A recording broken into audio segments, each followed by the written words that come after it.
सतहत्तरवें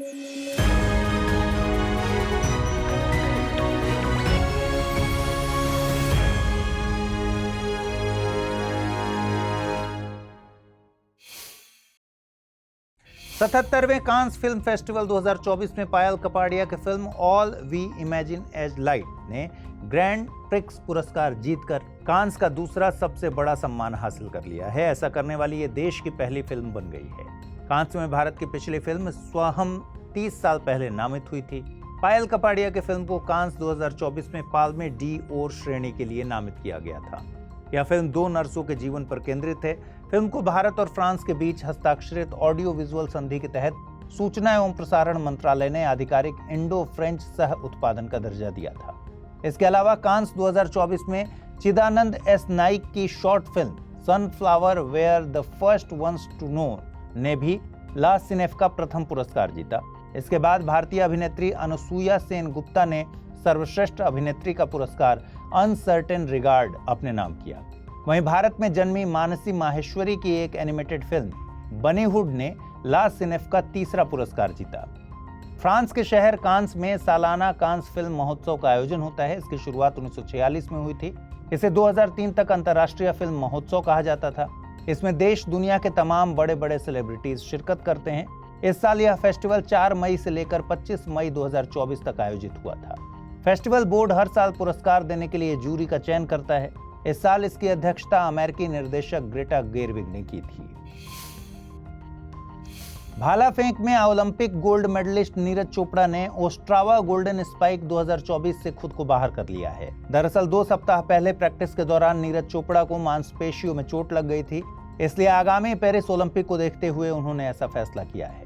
Paris 2024 ग्रीष्मकालीन Olympic का आयोजन 26 जुलाई से 11 अगस्त तक फ्रांस में होगा। इसमें चोपड़ा से भारत को काफी उम्मीदें हैं, क्योंकि वो टोक्यो ओलंपिक में जीते गए स्वर्ण पदक को बरकरार रखना चाहेंगे। वहीं Ostrava Golden Spike 2024 athletics meet का आयोजन 28 मई को चेक गणराज्य में होगा। इस मीट से पहले इस सीजन में नीरज चोपड़ा ने 2 प्रतियोगियों दोहा डायमंड लीग और फेडरेशन कप में हिस्सा लिया है। दोहा डायमंड लीग में 88.36 मीटर थ्रो के बाद सिल्वर मेडल उन्होंने जीता, जबकि भुवनेश्वर के फेडरेशन कप में 82.27 मीटर की थ्रो के बाद गोल्ड मेडल जीता। छोटी जोत वाले किसानों की दिक्कतों को दूर करने के लिए CSIR यानी वैज्ञानिक एवं औद्योगिक अनुसंधान परिषद और CMERI यानी central mechanical engineering research institute ने इलेक्ट्रिक टिलर लॉन्च किया है। यह टिलर बेहतर टॉर्क पैदा करने के साथ फील्ड में काम करने की बेहतर दक्षता रखता है। इसमें कंपन कम होता है। यह पर्यावरण को भी कम नुकसान पहुंचाता है, क्योंकि यह इलेक्ट्रिक सिस्टम के तहत चलता है, जिससे कार्बन उत्सर्जन 80 से 85% तक कम हो जाता है। इस इलेक्ट्रिक टिलर को छोटे और सीमांत किसानों के लिए खास तौर पर डिजाइन किया गया है। देश में छोटे और सीमांत किसानों की संख्या 80% के करीब है। विज्ञान एवं प्रौद्योगिकी मंत्रालय के मुताबिक इसके इस्तेमाल से उन किसानों की लागत 85% तक घट जाएगी। CCRAS यानी केंद्रीय आयुर्वेदिक विज्ञान अनुसंधान परिषद 28 मई को आयुर्ज्ञान और तकनीकी नवाचार में फार्मा रिसर्च यानी प्रगति 2024 की मेजबानी कर रहा है। इसका मकसद आयुर्वेद पेशेवरों को स्टार्टअप और इंक्यूबेटिंग सेंटर शुरू करने में सहायता करना तथा आयुर्वेदिक फार्मास्यूटिकल्स में कारोबारी भावना को बढ़ावा देना है। यह कार्यक्रम रिसर्च के अवसरों की खोज के साथ साथ CCRAS और आयुर्वेद दवा कारोबार के बीच सहयोग को बढ़ावा देने पर केंद्रित है। इसमें गुणवत्ता नियंत्रण, औषधि मानकीकरण, प्रोडक्ट के विकास और सत्यापन के लिए मजबूत नेटवर्क स्थापित करने पर चर्चा की जाएगी। कार्यक्रम में आंतरिक अनुसंधान एवं विकास सुविधाओं वाले औद्योगिक साझेदारों की पहचान की जाएगी तथा औषधि निर्माण और प्रोडक्ट के विकास में रिसर्चर्स के लिए अवसरों की खोज की जाएगी। कुल मिलाकर प्रगति 2024 पहल नेटवर्किंग और संस्थागत संबंधों को बढ़ाएगी। वहीं CCRAS भारत सरकार के आयुष मंत्रालय के तहत एक स्वायत्त निकाय है। मंत्रिमंडल की नियुक्ति समिति ने थल सेनाध्यक्ष जनरल मनोज पांडे की सेवा में 30 जून 2024 तक 1 महीने के विस्तार को मंजूरी दी है। इसे सेना नियमावली 1954 के नियम 16A4 के तहत मंजूरी दी गई। जनरल मनोज पांडे को 30 अप्रैल 2022 को थल सेनाध्यक्ष के तौर पर नियुक्त किया गया था। उन्हें दिसंबर 1982 में कोर ऑफ इंजीनियर्स यानी बॉम्बे सैपर्स के तहत कमीशन किया गया था। थल सेनाध्यक्ष के तौर पर कार्यभार संभालने से पहले वो थल सेना के उप प्रमुख के रूप में नियुक्त हुए थे। रूस के यूक्रेन पर जारी हमलों के बीच 6 नाटो देशों में सीमा सुरक्षा के मुद्दे पर सहमति बनी है। इन नाटो देशों में Lithuania, Latvia, Estonia, Poland, Finland और नॉर्वे शामिल हैं। यह सहमति रूस और बेलारूस के साथ सीमाओं पर एकीकृत ड्रोन वॉल बनाने पर बनी है। इस पहल का उद्देश्य ड्रोन और एंटी ड्रोन सिस्टम का उपयोग करके अपनी सीमाओं की रक्षा करना है। सीमाओं को सुरक्षित करने के लिए physical infrastructure, surveillance system, drone और अन्य उन्नत तकनीकें शामिल होंगी। नेपाल ने 28 मई को अपना 17वां गणतंत्र दिवस मनाया। 28 मई 2008 को नेपाल को संघीय गणराज्य लोकतांत्रिक राज्य घोषित किया गया था। 17 साल पहले 2008 में नेपाल की संसद ने एक ऐतिहासिक घोषणा के जरिए पीपल्स मूवमेंट द्वितीय का सफल समापन किया और 240 साल पुरानी राजशाही को खत्म किया। इसी दिन नेपाल ने नागरिक वर्चस्व प्राप्त किया था और सामाजिक न्याय के साथ साथ एक उदार समावेशी लोकतांत्रिक गणराज्य नेपाल की नींव रखी थी।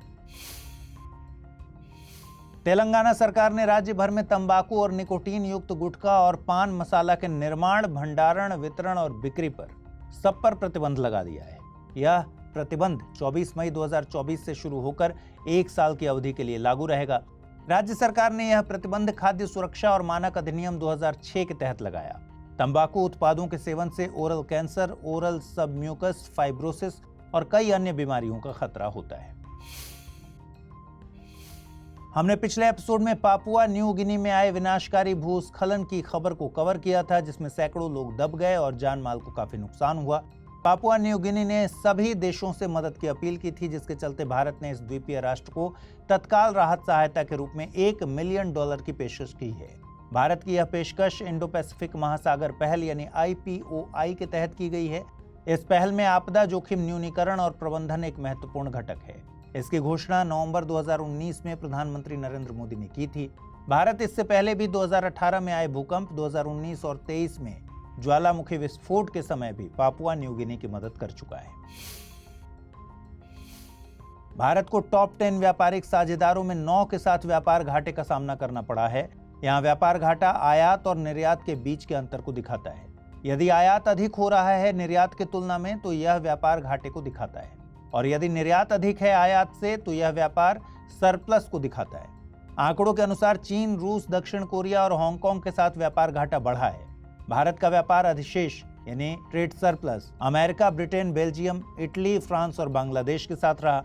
यदि हम ओवरऑल बात करें तो भारत का कुल व्यापार घाटा घटकर $238.3 अरब रह गया, जो कि इससे पिछले वित्त वर्ष में $264.9 अरब था। एशियाई चैंपियनशिप का आयोजन उज्बेकिस्तान के ताशकंद में किया जा रहा है। इस चैंपियनशिप में दीपा करमाकर ने भारत के लिए पहला गोल्ड मेडल जीतकर इतिहास रच दिया। उन्होंने महिलाओं के वर्ल्ड फाइनल में 13.566 का औसत स्कोर दर्ज किया। ये पहली बार है जब किसी भारतीय जिम्नास्ट ने एशियाई चैंपियनशिप में किसी भी स्पर्धा में गोल्ड मेडल जीता हो। हर साल 29 मई को विश्व भर में international day of UN peace keepers मनाया जाता है। इस वर्ष की theme fit for future building better together रखी गई है। यह दिन शांति की स्थापना में सेवारत सभी पुरुष और महिला सैनिकों को श्रद्धांजलि देने के लिए मनाया जाता है। इसकी स्थापना संयुक्त राष्ट्र महासभा द्वारा 2002 में की गई थी। इसी मौके पर 30 मई को संयुक्त राष्ट्र मुख्यालय में औपचारिक समारोह आयोजित किया जाएगा। इस समारोह में भारतीय नायक धनंजय कुमार सिंह को मरणोपरांत डैग हैमाशोल्ड पदक से सम्मानित किया जाएगा। इसके अलावा अन्य देशों के 60 से अधिक सैन्य, पुलिस और नागरिक शांति रक्षकों को मरणोपरांत प्रतिष्ठित पदक से सम्मानित किया जाएगा। अगली खबर भी UN पीसकीपर से ही जुड़ी हुई है। दरअसल भारतीय महिला सैनिक मेजर राधिका सेन को प्रतिष्ठित United Nations military gender advocate of the year award से सम्मानित किया जाएगा। वे मेजर सुमन गवानी के बाद यह अवार्ड पाने वाली दूसरी भारतीय पीसकीपर सैनिक हैं। मेजर राधिका सेन ने कांगो लोकतांत्रिक गणराज्य में संयुक्त राष्ट्र संगठन स्थिरीकरण मिशन के साथ काम किया है। यदि हम इस अवार्ड की बात करें तो यह अवार्ड 2016 में स्थापित किया गया था। यह अवार्ड महिलाओं के पीस कीपर सैनिक के रूप में समर्पण और प्रयासों को मान्यता देता है। दक्षिण कोरिया और अमेरिका ने ज्वाइंट एयर एक्सरसाइज शुरू की और यह एक्सरसाइज प्योंगयांग के असफल उपग्रह प्रक्षेपण को लेकर बढ़े तनाव के बीच आयोजित की जा रही है। दोनों देशों ने उत्तर कोरियाई खतरों के खिलाफ अपनी तैयारी को मजबूत करने के लिए ज्वाइंट लाइव फायर एक्सरसाइज की। यह 4 दिवसीय एक्सरसाइज दक्षिण कोरिया के पश्चिमी तट के पास शुरू की गई है। इस एक्सरसाइज में दक्षिण कोरिया का F-35A स्टील्थ लड़ाकू विमान और अमेरिका के A-10 अटैक एयरक्राफ्ट विमानों सहित 90 से अधिक विमानों को शामिल किया गया। भारत ने पहली बार प्रवासी भारतीयों के दस्तावेजों का डिजिटलीकरण किया। इसके लिए द ओमान कलेक्शन ओमान में भारतीय समुदाय की अभिलेखीय विरासत नामक एक विशेष डिजिटलीकरण परियोजना शुरू की गई है। इसे 19 से 27 मई 2024 के बीच आयोजित किया गया। यह मस्कट ओमान में स्थित भारतीय दूतावास और भारतीय राष्ट्रीय अभिलेखागार यानी NAI का एक संयुक्त प्रयास था। इस परियोजना के तहत अंग्रेजी, अरबी, गुजराती और हिंदी में 7000 से अधिक दस्तावेजों को डिजिटल किया गया, जिनमें सबसे पुराना 1838 का दस्तावेज था। इस डिजिटल संग्रह को NAI के ऑनलाइन पोर्टल अभिलेख पटल पर अपलोड किया जाएगा। रूस की बढ़ती महत्वाकांक्षा वैश्विक स्तर पर चुनौती बनती जा रही है। अभी यूक्रेन और रूस का युद्ध समाप्त नहीं हुआ है। उससे पहले ही रूस ने नए विवाद को जन्म दे दिया। यह नया विवाद रूस और एस्टोनिया के बीच शुरू हुआ है, जो नर्वा नदी के नजदीक रूस और एस्टोनिया की सीमा को चिन्हित करने वाले नेविगेशन मार्कर्स को रूस द्वारा हटाने के कारण शुरू हुआ है। नर्वा नदी दोनों देशों के बीच सीमा का निर्माण करती है। यदि हम नर्वा नदी की बात करें तो यह डिस्चार्ज के हिसाब से एस्टोनिया की सबसे बड़ी नदी है और यह एस्टोनिया के पूर्वी भाग में बाल्टिक सागर बेसिन और रूसी संघ के उत्तर पश्चिमी भाग में अवस्थित है। यह पिप्सी लेक को फिनलैंड की खाड़ी से जोड़ती है। भारतीय रिजर्व बैंक ने 3 प्रमुख पहलों की शुरुआत की, जिनमें प्रवाह portal, retail direct mobile app और फिनटेक रिपोजिटरी शामिल हैं। यहाँ प्रवाह पोर्टल व्यक्तियों और संस्थाओं को रेगुलेटरी अप्रूवल के लिए आवेदन करने और उनके आवेदनों की स्थिति को ट्रैक करने में मदद करेगा। वहीं रिटेल डायरेक्ट मोबाइल ऐप को रिटेल इन्वेस्टर्स के लिए लॉन्च किया गया है। इस ऐप के द्वारा रिटेल इन्वेस्टर डायरेक्ट सरकारी प्रतिभूतियों की खरीद बिक्री कर सकते हैं और फिनटेक रिपोजिटरी को भारतीय वित्तीय प्रौद्योगिकी अर्थात फिनटेक कंपनियों के आंकड़ों का भंडारण करने के लिए शुरू किया गया है। इससे इस क्षेत्र को बेहतर ढंग से समझा जा सकेगा और उचित नीति दृष्टिकोण तैयार करने में मदद मिलेगी। यूरोपीय अंतरिक्ष एजेंसी या यूरोपीय संघ अंतरिक्ष परिषद में 12 देशों ने जीरो डेब्रिस चार्टर पर हस्ताक्षर किए। इन 12 देशों में Austria, Belgium, Cyprus, Estonia, Germany, Lithuania, Poland, पुर्तगाल, रोमानिया, स्लोवाकिया, स्वीडन और यूनाइटेड किंगडम शामिल हैं। इनके अलावा यूरोपीय अंतरिक्ष एजेंसी ने भी एक अंतर्राष्ट्रीय संगठन के रूप में इस चार्टर पर हस्ताक्षर किए हैं। जीरो डेब्रिस चार्टर यूरोपीय अंतरिक्ष एजेंसी की एक पहल है, जिसका अनावरण नवंबर 2023 में ESA अंतरिक्ष शिखर सम्मेलन में किया गया था। इस पहल का मकसद वर्ष 2030 तक अंतरिक्ष को जीरो डेब्रिस अर्थात मलबा तटस्थ बनाना, सदस्य देशों को उनके मिशनों के लिए जीरो डेब्रिस चार्टर लागू करने के लिए प्रोत्साहित करना और साझेदारों तथा अन्य हितधारकों को ऐसा करने के लिए प्रोत्साहित करना है। DRDO यानी रक्षा अनुसंधान एवं विकास संगठन ने हवा से सतह पर मार करने वाली रुद्र M2 मिसाइल का सफल परीक्षण किया। इसे ओडिशा के तट से भारतीय वायुसेना के सुखोई 30 MK-1 विमान से टेस्ट किया गया। यह स्वदेशी रूप से विकसित solid propelled air launched missile system पर आधारित है। DRDO ने इसे नई पीढ़ी की एंटी रेडिएशन मिसाइल के रूप में विकसित किया है, जिससे जमीन पर विभिन्न प्रकार के संचार, रडार और कमांड एवं नियंत्रण केंद्रों को नष्ट किया जा सके। यह मिसाइल 2000 किलोग्राम का पेलोड ले जाने में सक्षम है तथा इसकी रेंज लगभग 350 किलोमीटर है। Federation of Indian chambers of commerce and industry ने कोल्ड चेन और लॉजिस्टिक्स शिखर सम्मेलन का आयोजन किया है। इस सम्मेलन में तापमान नियंत्रित वेयरहाउसिंग, आइस बैटरी तकनीक और कुशल पैकेजिंग समाधान पर चर्चा की। इसका उद्देश्य भारत के खराब होने वाले सामान उद्योग के लिए कुशल कोल्ड चेन पारिस्थितिकी तंत्र विकसित करने में मदद करना है तथा इस शिखर सम्मेलन में cold chain dynamics mapping India's logistics transformation पर FICCI ग्रांट थार्नटन भारत रिपोर्ट भी जारी की गई। इसके अलावा कोल्ड चेन के डेटा को डिजिटल बनाने के लिए मोबाइल एप्लीकेशन भी विकसित की जा रही है। इस ऐप का उद्देश्य क्षमता उपयोग को बढ़ाना, ईंधन लागत और कार्बन फुटप्रिंट को कम करना है। T20 विश्व कप के शुरू होने से पहले ही खतरे के संकेत मिल रहे हैं। दरअसल न्यूयॉर्क में भारत पाकिस्तान T20 मैच को लेकर ISIK ने लोन वुल्फ हमले की धमकी दी है। यहाँ लोन वुल्फ से तात्पर्य आतंकी संगठनों के सदस्य या समर्थक से होता है, जो संगठनों से संकेत लेते हैं और स्वतंत्र रूप से काम करते हैं। इसलिए इन हमलों को और हमलावर को ट्रेस करना काफी कठिन होता है। यदि हम ISIS के यानी ISIS खुरासन की बात करें तो इसकी स्थापना 2015 में हुई। यह दक्षिण और मध्य एशिया में सक्रिय इस्लामिक स्टेट की एक शाखा है। इसे तहकीक तालिबान, पाकिस्तान और इस्लामिक मूवमेंट ऑफ उज्बेकिस्तान सहित आतंकवादी समूहों के सदस्यों द्वारा गठित किया गया है। स्टार्टअप अग्निकुल कॉस्मोस ने अपना पहला रॉकेट अग्निबाण सब ऑर्टिकल टेक्नोलॉजी डेमोस्ट्रेटर यानी SORTED लॉन्च किया है। पिछले कुछ महीनों में 4 असफल प्रयासों के बाद इसे सफलतापूर्वक लॉन्च किया गया है। यह भारत का पहला सेमी क्रायोजेनिक इंजन संचालित रॉकेट है और विश्व का पहला single piece 3D printed engine है, जिसे पूरी तरह से स्वदेशी रूप से डिजाइन और निर्मित किया गया है। यह एक 2 चरण वाला रॉकेट है जिसकी क्षमता 300 किलोग्राम तक का भार 700 किलोमीटर की ऊंचाई तक ले जाने की है। इसके अलावा इसे अग्निकुल द्वारा स्थापित भारत के पहले निजी तौर पर विकसित लॉन्च पैड धनुष से लॉन्च किया गया। यह लॉन्च पैड श्रीहरिकोटा में इसरो के रॉकेट पोर्ट के अंदर स्थित है। Global rating agency Standard and Poor's ने भारत की सॉवरेन रेटिंग को स्थिर से सकारात्मक में अपग्रेड किया। रेटिंग एजेंसी ने भारत के मजबूत विकास और सरकारी खर्च की बढ़ती क्वालिटी की वजह से यह फैसला किया है। रेटिंग फर्म ने रेटिंग की BBB- लॉन्ग टर्म और A3 शॉर्ट टर्म रेटिंग पर विचार रखा है। यहाँ BBB- सबसे निचली निवेश कैटेगरी रेटिंग है। पिछली बार एजेंसी ने 2010 में रेटिंग आउटलुक को अपग्रेड किया था। अब इसे नकारात्मक से स्थिर में बदला गया है।